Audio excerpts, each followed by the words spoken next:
Bless you. Okay, let's try this again.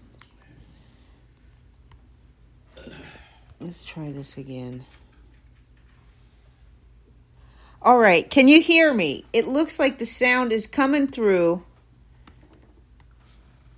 Try this again, my friends. We are hooked up to my iPad as the hotspot because it looked like the internet connection was not working.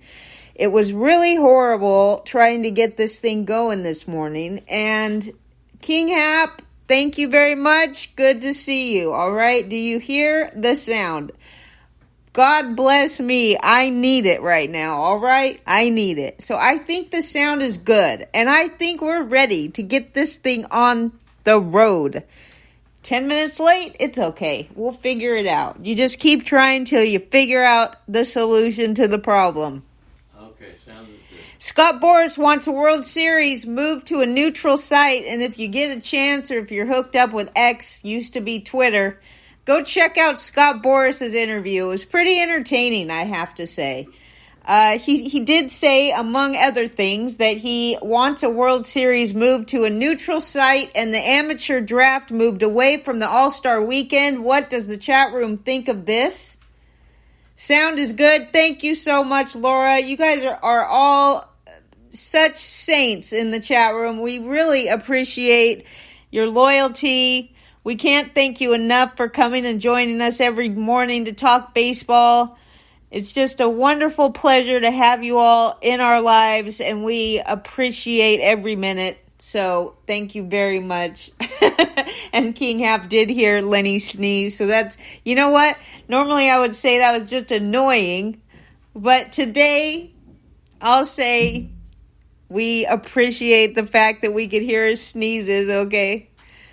Also on the list of news, Trevor Bauer, back in the news. His agent, Rachel Luba of Luba Sports. Also, another agent, John Fedorov. I thought that was his lawyer, but either way, they are meeting with teams in hopes to find Bauer a job back in the MLB. You know, he went 10-4 with the 2.76 ERA for Yokohama, including a 9-2 with a 1.97 ERA over his last 15 starts of the season. His fastball also ticked up to 99.3 mile an hour max. Bauer has never pitched that hard. However, the media vultures used to tease him and make fun of him for using his very unique warm-up procedures where he takes that stick and he actually uses that flexible stick to warm up his arm before he warms up. And I'll tell you what, he says it's to keep him from getting injured, and so far it has worked in his career. This guy throws more baseball than anybody. Also, and I pretty much know everybody's opinion in the chat room whether or not he deserves a chance back. I think half of you won't even say whether or not you think he deserves a chance back because you're afraid of pissing me off. I understand if you don't think he deserves a chance back. That's up to you. Absolutely. I will not shame you for your opinion. But does it change your mind a little bit that a guy like Mookie Betts came out and really drove those vultures crazy when he said that he thinks that Bauer is an awesome guy and deserves another chance in MLB? Does it change the landscape of teams being interested in Bauer or not? I'd like to hear, does Mookie Betts make a difference in whether or not Bauer gets another chance in baseball? A prominent player, well-liked player like that, speaking out to the media, and boy, were their heads spinning after that. Triple play, great to see you. Tommy Johnson, DK Loosh, King Hap, Chris Gallo, everybody, welcome to the chat room. Thanks for hanging in there with us. We appreciate it. Another interesting note here, 10% of the executives at MLB's annual manager meetings have come down with a stomach ailment. Makes you wonder what those 10%, I bet it's food poisoning. That's just me. It's serious enough, though, that the league considered ending the whole thing early. Somebody made a joke that the GM meetings have become the GI meetings. That's pretty good. Chris says, just where will he end up? He still thinks Atlanta is the landing spot for players with off-field stuff that doesn't seem to matter. Chris Gallo, he never worries about pissing anyone off, and you shouldn't. Absolutely. We all like each other no matter what. King Hap says Mookie is one of the best guys in the game, and people do love him. That gets people to listen. That's true. Also, Danny does bring up that Ron Washington is getting a 5th chance. I love that too. Absolutely. I mean, personally, I'm a fan of Ron Washington, and he has had his ups and downs, no doubt about it. But, a lot of people talk about how everybody deserves a second chance, and I absolutely agree with that. I also understand that how many chances can you give somebody before you lose faith in them, right? I mean, you could use that against Bauer too if you're trying to, make a case here that he shouldn't be welcomed back. But everybody has the right to decide. Malpal says 10% sounds worse than 3 guys being sick. That's true. Let's talk about Joey Adele. He's got one more chance to show the Angels what he can do. Wait. Did Ron Washington sign with the Angels? Is that where he's at?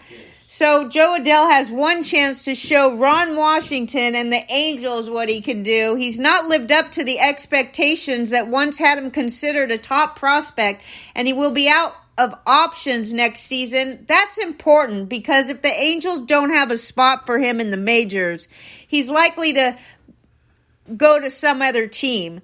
Because when you're out of options, right, they can't just send him back down to the minors to get better. He has to perform this year.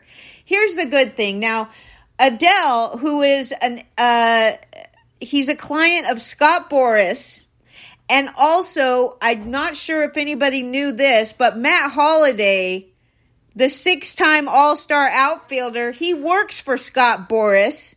He's been working with Adele this offseason, so we'll see how he does. Adele is 24 now. He batted .207 with a 706 OPS in only 17 games last season. Now, he would have had the opportunity to play more, but he suffered an oblique injury just after he was recalled to take the place of the injured Mike Trout in July. Defense was considered one of Adele's biggest issues a couple years ago. He has improved in the field, but he still has work to do offensively. And hopefully for his case, his hard work with Matt Holliday this offseason may have an effect, may help him out. And the fact that he only has one more chance to make this happen, his whole career is on the line right now. It gets pretty serious when you run out of options, okay? Teams just don't have much of an option of what to do with you at that point. So you have to perform. It's time for Adele to step up and step it up. The Dodgers, those pesky Dodgers, general manager Brandon Gomes blamed hand injuries as a major factor in Miguel Vargas' struggles that landed him back in AAA. The expectation is that Mookie Betts will play a lot of second base again next year, so Vargas and Michael Busch might have to find playing time elsewhere, potentially left field. Mitchell Hartson says the Angels are likely to move on from Ohtani. He's answering Tommy Johnson's question, which was, Tom is wondering if the Angels will dish out the money for 1 year for Ohtani. Mitchell says the Angels are likely to move on from Ohtani. They should have traded him for prospects. He also comments that Joey Adele will never be a Major League Baseball significant performer, and Vargas was a bust. I don't know how... I doubt any team gets Ohtani for a 1 year deal, especially since he can't even pitch next year. Bill Plunkett. you know who he is, a writer for the Orange County Register, obviously a Dodgers beat writer, says Brandon Gomes, the general manager, mentioned that Gavin Lux is progressing well in his rehab from last spring's knee injury. He expects Gavin Lux to be ready for spring training and be the primary shortstop next season, which were the same expectations going into last spring. But Lux brought up the idea of playing winter ball in order to recoup some of the at-bats that he missed this past season, and Gomes said that the Dodgers don't think that's necessary, so he probably won't. Seattle hitters struggled with swing and miss. Only the Twins struck out more often, while the Mariners finished 22nd with a .242 batting average. They were 15th in on-base percentage and 16th in slugging. You can blame some of that on Teoscar Hernandez, who finished second on the team with 211 strikeouts, although it shouldn't be that surprising because he's always been a power-first hitter who compensates for mediocre plate discipline. Also, it seems the Mariners are planning a conscious shift away from that style. The departure of Teoscar Hernandez leaves a hole in the corner outfield. We can speculatively say that there's a good fit here for Lourdes Gurriel Jr., who I can't believe, and by the way, I'm very pleased about it, but I still can't believe how late he's going in these expert drafts that are happening already.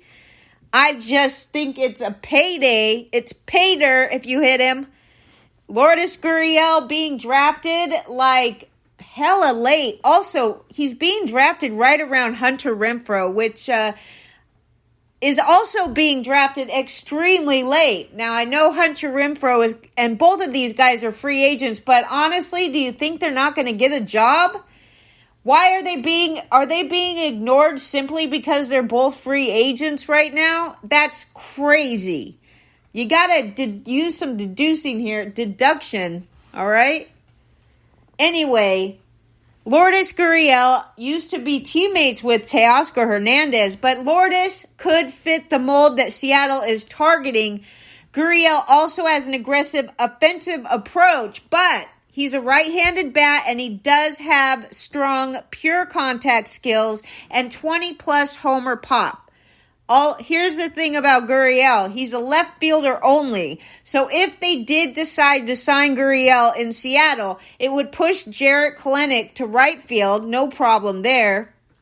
Also, Korean baseball star Jung-Ho Lee hits from the left side but brings a hit-first approach and could profile in right field.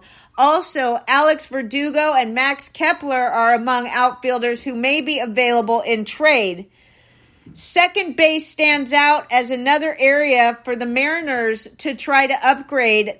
There's a few possibilities who use hit over power tactics at the plate, which include Whit Merrifield, Ahmed Rosario, and Tim Anderson. They're all free agents who hit from the right side, although none of them are coming off a great finish to the 2023 season. And we're going to talk a little bit about momentum today. I think it is interesting to point out that sometimes the way a player or a pitcher ends the season can determine how well he starts next season. It's not always true. Just something else to look at. The team leader for the Mariners in strikeouts was Eugenio Suarez, who struck out almost 31% of the time. He's led the American League in total strikeouts in consecutive seasons, and we all know who's led the National League, in strikeouts over the past 2 seasons, and that would be your boy Kyle Schwarber. Suarez hit .232, though, with a .323 on-base percentage and a .391 slugging in 2023. It's roughly league average when accounting for Seattle's pitcher-friendly ballpark. Dipoto didn't mention Suarez. It doesn't seem, though, out of the question the Mariners do shop him before the final guaranteed season of his contract. Ben Nicholson-Smith of Sportsnet reported last night that the Blue Jays are eyeing Suarez as a potential third base option if they lose Matt Chapman in free agency. Were Seattle to move Suarez, they'd likely need to backfill via trade or free agency. Heimer Candelario is the top alternative to Chapman on the open market. Now we're going to talk a little bit about your Orioles, Eddie.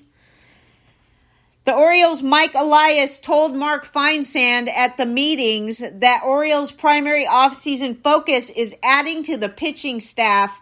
Elias says the main nucleus of the team is in place and we're mainly looking for pitching upgrades, hopefully one in the rotation and one in the back end of the bullpen.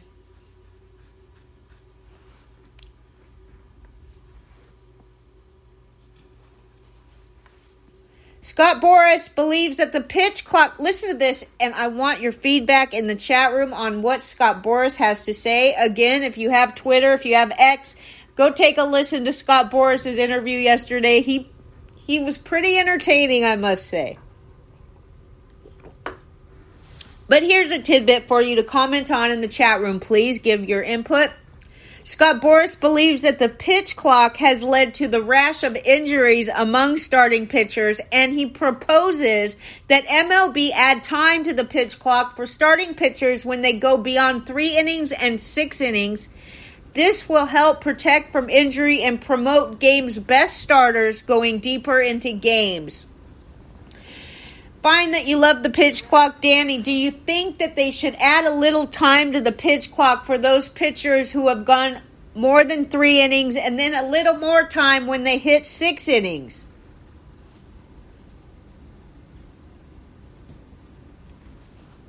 Mitchell Hartson says, do not change the pitch clock.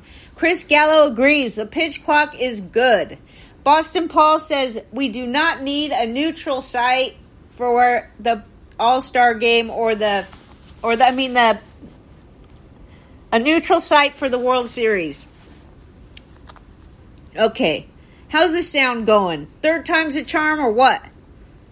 With the World Series over, all eyes turn to the hot stove season, and while Shohei Ohtani's name will dominate this winter, soaking up the discussion and the airwaves like a sponge in a shallow pool of water, there are a few other names that have the manager salivating, and one of them at the top of this list is Korean superstar. We already discussed him today and will continue to pound his name into you fantasy managers' heads.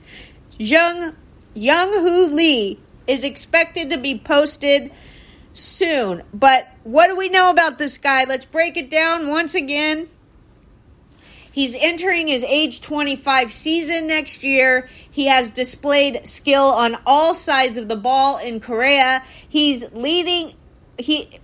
led him to look for a new challenge in the majors.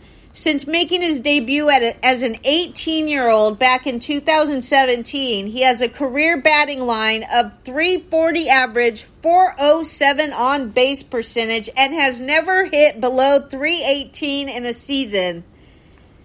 .318 was his average in an injury-shortened 2023. His contact abilities don't end at meatballs over the heart of the plate, though. He is more than happy to expand the strike zone and make contact on otherwise unhittable pitches, whether that's a great thing or not coming over here to the MLB. It could be bad. A sports writer over there for Yonhap News, his name is Yi-Ho Yu, he spoke to MLB.com and said he doesn't really have a lot of weaknesses as a hitter, but he did mention that he's a bad ball hitter too. You can find some clips on Twitter going around where he does these Vlad Guerrero Sr. impressions. We all remember Vladdy swung at everything.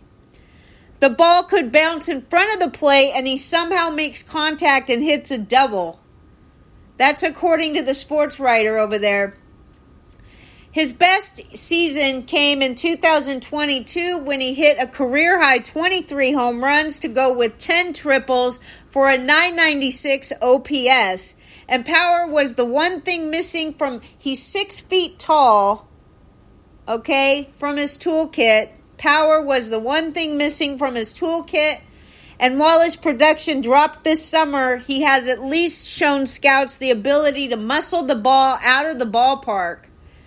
Mark Feinsand also reports that Lee is considered an above-average defensive center fielder, meaning that he should have plenty of value even if the power doesn't translate to the States right away.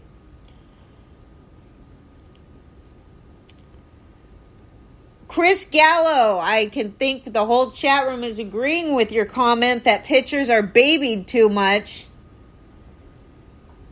And Merrill brings up that Mike Elias named MLB Executive of the Year. Well deserved. I don't know. I agree it was well deserved. There's a couple other ones that deserve it too. Unfortunately, there's only one. Malpal says extending the pitch clock would help pitchers without really extending game times.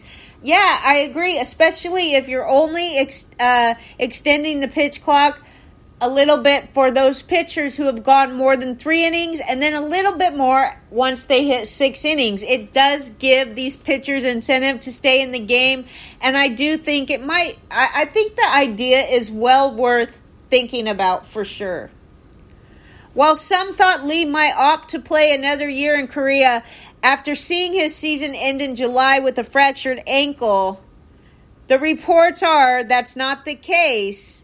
Neither the club nor Lee have indicated that his ankle surgery will alter his plans to move to MLB. And perhaps that's thanks to his showing in the World Baseball Classic in March. Though Korea disappointed with the third-place finish in the Tokyo pool, Lee certainly didn't struggle. Facing the world's best players, Lee posted a .429 batting average and a .500 on-base percentage with 2 doubles, 5 RBIs, and 1 steal. Changing subjects now to Luis Severino. His rehab from oblique injury seems to be going well. He's back to throwing and he's feeling good, and there has been interest in him already from as many as 8 teams, not including the Yankees, by the way. The Yankees are moving on from Severino. Imagine that. Here's some stuff about the Cardinals. They're listening to offers on young position players like Dylan Carlson, Tommy Edman, Nolan Gorman, and Brendan Donovan. They say they will not move Lars Nootbaar or Jordan Walker, and it wouldn't shock anyone if Wilson Contreras headed to the Marlins. Also, the Cards are expected to non-tender Tyler O'Neill or trade him for a pitcher. Now, according to their beat writer, Derek Gould, Cards are interested in Yoshinobu Yamamoto. He says that Yamamoto is a stud. He's got 3+ pitches. A splitter is a plus, and he has a simple delivery but can get it into the upper 90s. And Derek thinks that he'll come in and make a major impact, of course. We all say that. Till they get here and they take a year or two to get going. We'll see.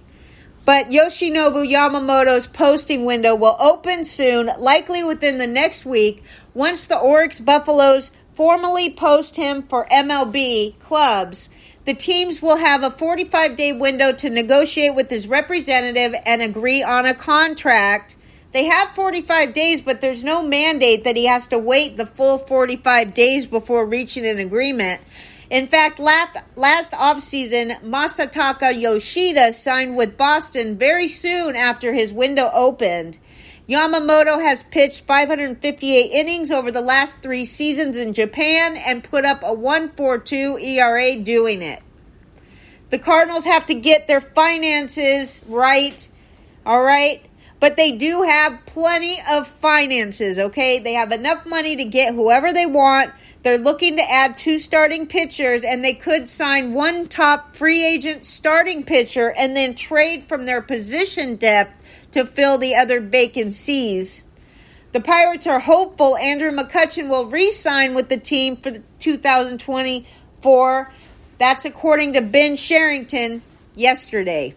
Also, coming from Mike Rizzo, he confirmed that the managers have been asking about relievers Kyle Finnegan and Hunter Harvey in trade discussions. And Rizzo says, we're not looking to move them, but we never say no to considering ideas, he said. Chris Gallo, he thinks baby... Okay, I got to move on to more stuff. Hello, Turd. Great to see you, Turd. Malpal, yes, Malpal. They didn't have the muscle. They work out like, I don't know. Today's standards, even Nolan Ryan's mechanics would be considered poor. SM King Turd says Nolan Gorman is a stud. He loves seeing them flailing. The better control a pitcher has, the better the pitcher. Absolutely. Power is nice, but control is better. I totally agree. Hello. All right, John Morosi thinks there's about a 50-50 chance that Pete Alonso is dealt this offseason, which says absolutely zilch, nothing, nada, okay? Nothing that you didn't know before. Now, other sources say that the Phillies are interested in Sonny Gray and will be a top suitor for him if they do not retain free agent Aaron Nola. I would say that's pretty darn good. It would be a much better idea replacing Nola with Gray instead of trying to go out and get Blake Snell, who, in my opinion, is nowhere near the pitcher that he's going to be perceived this year in fantasy drafts. Okay? Chris Gallo says too much weight training is not good for pitchers. Gray and the Phillies pitching coach Caleb Cottham are former college teammates, and they worked well together when Cottham was with the Reds. Now let's talk about a couple of players with momentum, right? We talk about ending the season well, starting the next season well. Does it happen all the time? No, it doesn't. But there is such a thing called momentum, and Seiya Suzuki has it. He was red hot over the final 2 months of the season, and if you forget, Seiya Suzuki was also red hot at the beginning of last season too. So he did cool off there in the middle. In his final 207 plate appearances, Suzuki batted .350 with a .406 on-base percentage, 15 doubles, 12 home runs, a 9.2% walk rate, and 17% strikeout rate. Those are excellent numbers, so talk about momentum heading into next season. I'm going to give him up, and I'm going to spend an extra $1 on Suzuki. Turd does not understand why they would want to dump Alonso. I totally agree with you on that one, but the media hates him. You know it. So there's a lot of people out there that believe what the media says, that he's a bad clubhouse guy and all this nonsense. But, all right, that's why people might want to get rid of him. I like him, and I support him. Another guy with momentum is Tarek Skubal, okay? It might be time for Tarek Skubal to have that breakout season that we've been talking about for a couple years, right? The good thing for me is that fantasy managers forget about these guys if they don't perform great their first season. Tarek Skubal is entering next year with good momentum. He did have a couple of rocky outings upon his return from flexor tendon surgery in early July, but he was the Tigers' most dominant pitcher over his final 2 months of the season. Over his last 10 outings, Skubal went 6-2 with a 2.15 ERA, a .87 WHIP, and 75-11 strikeout to walk ratio across 58 2/3 innings. Let's look at where Tarek Skubal ranked in September. He ranked first in WHIP, .60. First in strikeout percentage. Get this, Malpal. 39.4% strikeout percentage in September. He ranked first in WOBA, .166, first in Sierra, 2.21, second in ERA, .90, second in FIP. All right, sometimes you think to yourself, what was this guy's FIP? Because we could take out all the things that the pitcher couldn't control, and his FIP was 1.32. Excellent, ranked second. He was seventh place in walk percentage. He only walked 3.7% of batters. What do you think? Are you going to pay a couple extra dollars based on the momentum of Terry Skubal, who seems to me might have figured this whole thing out? All right? Good chat in the chat room. We just love the interaction with the chat room. We appreciate you, and we just are very grateful for you guys all coming to the chat room every morning, talking baseball with us. We love it. SM King Turd has Skubal ranked 10 to 15 in starting pitchers, and I agree with everybody. We're going to take a chance on Skubal going into next year. Even Laura says it, and you know if Laura says it, it's right on the money. This lady dominated our fantasy league all season long. Not once did anybody come in close to beating her. Congratulations again to you, Laura. Great job. The middle of the Yankees lineup has a problem. You got Rizzo batting third, age 34. He's slow. He's injury prone. Batting fourth, you have Stanton, also age 34. So you can throw in that he's also slow and injury prone. Batting fifth, you have Gleyber Torres, who's all right, not over the hill, but he is slow-ish. All right? He can't run the bases very well. DJ LeMahieu batting sixth. This guy's age 35, so of course he's slow and injury prone. Can the Yankees win with this being the middle of the order? We could probably all agree that the Yankees need to get younger and more athletic, and the first thing that comes to mind is, of course, the glittering name in lights, Juan Soto. Everybody wants to send Juan Soto to the Yankees, but I say to you this. Let's pretend Juan Soto's in the middle of this order, right? He's still surrounded by old guys and young guys that can't run the bases well.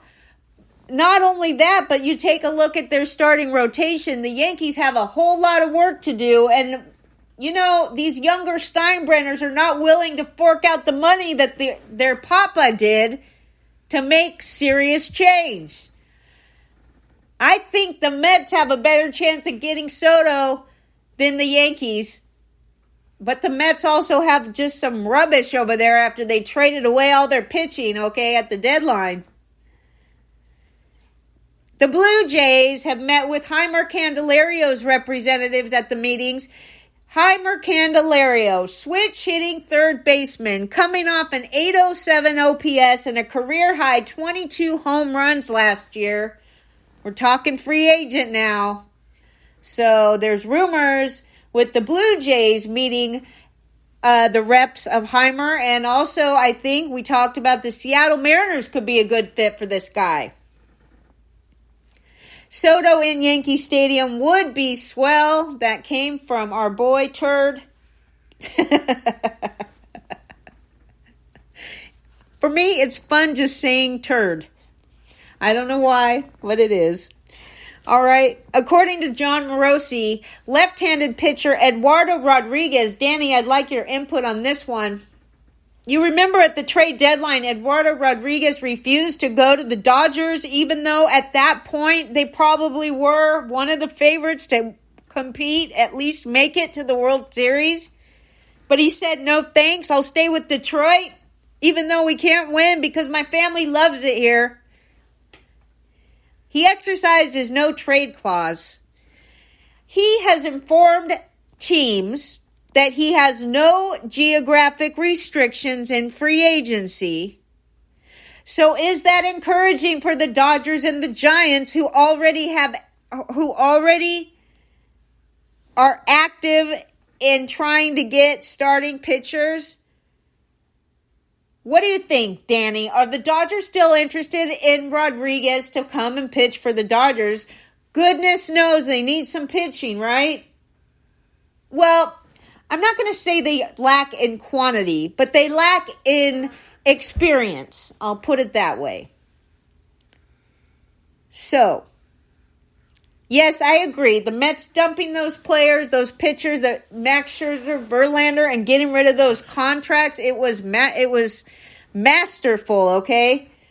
They still ate a lot of that crap, but Cohen doesn't care. He's building a casino next to the ballpark. He'll be fine. All right, call it a day. Let me finish my tidbits. Leonard wants me to call it a day. Good. But you're doing the show tomorrow, whether you like it or not. Go ahead. He skated out of doing it today. All right. The Mets' pitching issues are already a big concern, but just became a little more concerning. David Peterson had surgery to repair the labrum on his left hip on Monday. It usually takes 6 to 7 months to return from, which takes him to early May or early June. He's going to miss the first couple of the months of the season for sure. Does that, now the Mets are down another pitcher? Not that he was excellent to begin with, but a team to watch for free agent third base Matt Chapman is the Yankees. That's according to John Morosi. Blake Snell walked 99 guys this past season, and do not forget it. I'm absolutely going to end on this because I don't want you to forget this. I need it to be stuck in your brains. Blake Snell is not as good as he is going to go in fantasy this year. That's my opinion, but I have lots of good reasoning behind that, okay? He walked 99 batters. Only 12 of those batters scored. You can look at the San Diego Padres, and one thing that you could give them absolutely hands down without a doubt is the defense. They have one of the best defenses in baseball, regardless of whether they hit well or not. Blake Snell was lucky as hell that he did not have an ERA north of Strider's. And I'll say this about Strider. When all is said and done, you look at Blake Snell, who was absolutely helped. You look at his ERA, and that's a lot of fantasy managers are going to go in, oh, Blake Snell is the best pitcher, blah, blah, blah. He's got a 1-something ERA, best pitcher. No, he's not. Okay? I will take Strider over Snell for a lot cheaper because if you look at the situation you got over here, the Padres bailed out Snell so much. While you have Strider, on the other hand, who had a sucky-ass defense behind him, and it affected his ERA to the point that if you look at his FIP, compare it to his ERA, you will see it was at least 1 point lower. That means both of these guys, now Strider is stuck on the same team, so unless they fix up their defense, don't expect things to change much over there for this guy. On the other hand, who knows where Snell is going to go? If he's not signed before you start drafting, you avoid him like the plague. This guy's never gone into the 6th inning once in his career. He is weak. Yes, he finished the season great. Yes, he's being voted on for Cy Young, which I think is ridiculous, but I understand. Don't forget, this guy had so much help. He walked 99 guys and only 12 of them scored. And that's it. Have a wonderful day. Lenny will be back tomorrow. Thanks for hanging out and bearing with us with the Spreaker issues. And we'll see you again in the morning.